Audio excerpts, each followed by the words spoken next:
Tarihin en büyük ve en gizemli kayıplarından biri olan ait sandığı, binlerce yıldır araştırmacıların, arkeologların, teologların ve maceraperestlerin ilgisini çeken bir konu olmuştur. Kutsal metinlerde yer alan bu sandık, Allah'ın Hazreti Musa'ya verdiği 10 emir tabletlerini taşıdığına inanılan, kutsal bir emanet olarak bilinir. Ancak, ait sandığının akıbeti ve şu an nerede olduğu, birçok gizem ve spekülasyonla örtülmüş durumda. Gelin beraber ait sandığının tarihini, kayboluşuna dair teorileri ve bu kutsal nesnenin arkasındaki gizemleri derinlemesine inceleyelim.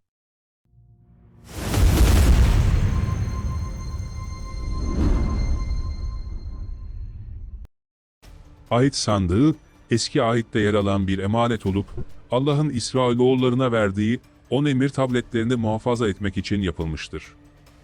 Sandık, altın kaplama akasya ağacından yapılmış olup, üstünde Allah'ın varlığını sembolize eden 2 melek heykeli bulunmakta. Ait sandığı, Allah'ın İsrailoğullarıyla yaptığı antlaşmanın fiziksel bir temsilidir. İsrailoğulları için hem dini hem de siyasi bir sembol haline gelmiştir.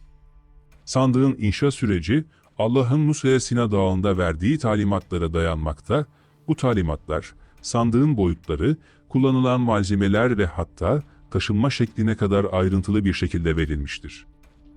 Sandık, sadece belirli kişiler tarafından taşınabilir ve doğrudan dokunulması yasaktır. Bu kurallara uymayanların ölümle cezalandırıldığına inanılır. Ait sandığının yolculuğu, İsrailoğullarının Mısır'dan çıkışını takiben başlayan bir hikayeyle başlar. Mısır'dan çıkışları sırasında İsrailoğullarının Allah ile olan bağlantısını sembolize bu sandık, Sina çölünde taşınmış ve sonunda Kudüs'teki Süleyman Tapınağı'na yerleştirilmiştir. Ancak ait sandığının tarihi sadece bir dini sembolden ibaret değil, savaşlarda kullanılan bir silah olarak da görülmüştür. Eski ayette, İsrailoğullarının düşmanlarına karşı zaferler kazandığına inanılan savaşlarda ait sandığının Allah'ın gücünü temsil ettiği düşünülmüştür. Ancak ait sandığının en büyük gizemi Süleyman Tapınağı'nın yıkılmasıyla başlar. M.Ö. 587 yılında Babil Kralı 2. Nebukadnezar, Kudüs'ü işgal edip Süleyman Tapınağı'nı yıktığında ait sandığı da bu kaosun ortasında kaybolmuştur. Sandığın Babil'e mi götürüldüğü, yoksa İsrailoğulları tarafından gizlenip gizlenmediği hala bilinmemekte, bu kayboluş, ait sandığının nerede olduğuna dair birçok teoriye yol açmıştır. En popüler teorilerden biri, ait sandığının Etiyopya'da olduğu. Bu teoriye göre sandık M.Ö. 10. yüzyılda Kral Süleyman ve Saba Melikesi arasındaki ilişkiden doğan bir oğul tarafından Etiyopya'ya götürülmüştür. Etiyopya Ortodoks Kilisesi'ne göre sandık Aksum'daki Ziyun Kilisesi'nde saklanmaktadır. Ancak bu iddiayı doğrulayacak hiçbir somut kanıt bulunmamakta, çünkü kilisenin koruyucuları dışında kimsenin sandığı görmesine izin verilmiyordu. Bazı teorisyenler ise ait sandığının Vatikan'ın gizli arşivlerinde saklandığına inanır. Vatikan, birçok tarihi ve dini eserin koruyucusu olarak bilinir. Bu nedenle sandığın burada saklandığı düşüncesi oldukça çekici, ancak Vatikan bu iddiaları doğrulamamış ve arşivlerin içeriği gizli kalmıştır. Diğer bir teori, sandığın Ürdün'deki Nebo Dağı'nda saklandığıdır.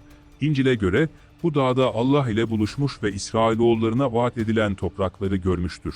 Bazı araştırmacılar, ait sandığının bu dağda gizlenmiş olabileceğine inanır. Ait sandığının kayboluşuna dair bir başka teori ise, sandığın Mısır'daki tapınakçılar tarafından gizlenmiş olabileceği.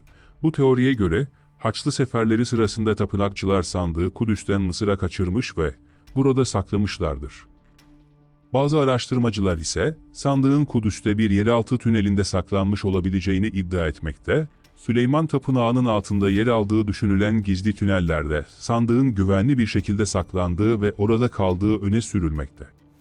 Ancak bu teorileri destekleyecek herhangi bir arkeolojik bulgu henüz ortaya çıkmamıştır. Yani hepsi birer teori olarak kalmıştır. Ait sandığı sadece bir dini sembol değil, aynı zamanda doğaüstü güçlere sahip olduğu düşünülen bir nesne olarak da tarihe geçmiştir. İncil'deki anlatılara göre sandığa yanlış bir şekilde yaklaşan ya da dokunan kişiler ölümle cezalandırılmıştır. Örneğin bu olayda sandığı taşırken düşmesine engel olmaya çalışan Uzza adlı bir kişi anında ölmüştür. Ayrıca sandığın bulunduğu yere Allah'ın varlığı ve gücü indiği düşünülmüş, Bu nedenle savaşlarda da kullanılmıştır. Bir başka efsane göre, Filistinlilerin İsrailoğullarından ait sandığını çaldığı bir savaştan sonra başlarına gelen felaketleri anlatır. Filistinliler, sandığı kendi tanrıları Dagon'un tapınağına yerleştirmişti. Ancak ertesi gün heykelinin yüzüstü yere düştüğünü ve parçalandığını görmüşlerdir. Daha sonra, Filistinlilerin yaşadığı şehirlerde veba salgınları ve diğer felaketler başlamış, bu da sandığı geri vermelerine neden olmuştur.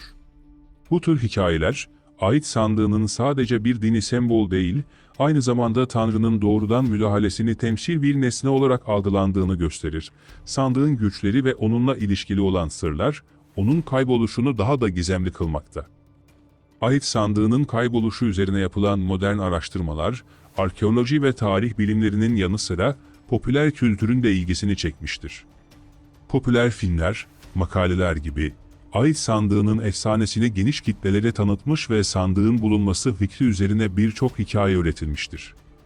Ancak bilimsel araştırmalar sandığın varlığını kanıtlayacak somut bir delil sunamamıştır.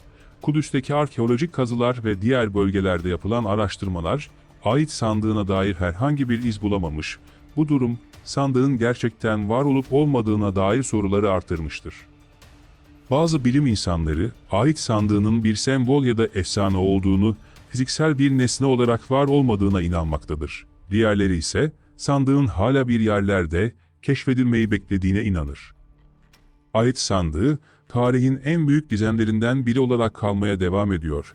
Kutsal metinlerde anlatılan bu kutsal emanetin, gerçek olup olmadığı, nerede olduğu ve nasıl kaybolduğu hala cevapsız sorular olarak duruyor. Kesin bilgilere sahip olmamamıza rağmen, bulunsa bile içeriğinin insanlığı şaşırtıp şaşırtmayacağı konusunda yorum yapmak mümkün olmayabilir. Ancak sandığın bulunması, tarihi açıdan büyük öneme sahip bir arkeolojik keşif olacağı kesin.